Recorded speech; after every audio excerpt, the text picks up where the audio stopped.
Créé dans l'objectif d'offrir de nouvelles opportunités à la jeunesse et de favoriser son insertion professionnelle, l'Institut de formation professionnelle TEGRA a été officiellement inauguré ce lundi 17 août.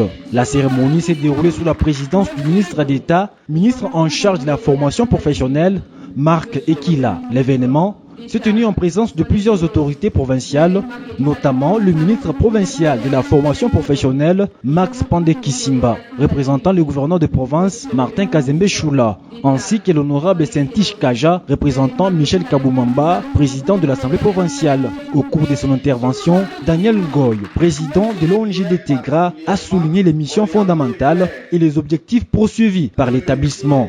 Malgré les contraintes financières et logistiques rencontrées depuis sa création, il a partagé une vision ambitieuse pour l'avenir professionnel des jeunes apprenants. Les infrastructures permettront de former une jeunesse compétente, créative et capable de répondre efficacement aux besoins de l'industrie, des entreprises et des collectivités ou des auto-employés. Investir dans la formation professionnelle, c'est investir dans l'avenir de la République démocratique du Congo, c'est contribuer à son émergence.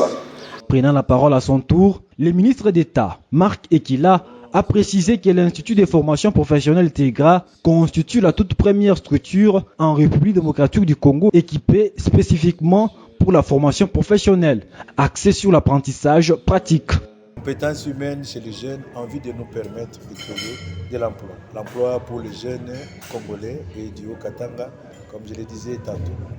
Il est temps de prendre conscience. Le gouvernement va accompagner les opérateurs publics et privés à multiplier les centres, comme le dit le chef de l'État, mais à eux aussi de comprendre que l'emploi passe aussi par l'acquisition de compétences.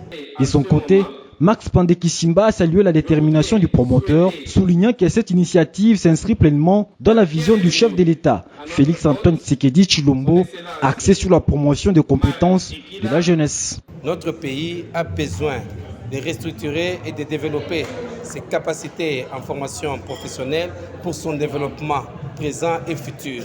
Les invités ont effectué une visite guidée des installations techniques. La délégation a pu découvrir les ateliers d'électricité et de mécanique, ainsi que l'unité de transformation de jus de gingembre et d'autres ateliers pratiques. La cérémonie s'est achevée par la traditionnelle photo de famille, scellant cette étape importante pour les secteurs de la formation professionnelle dans la région.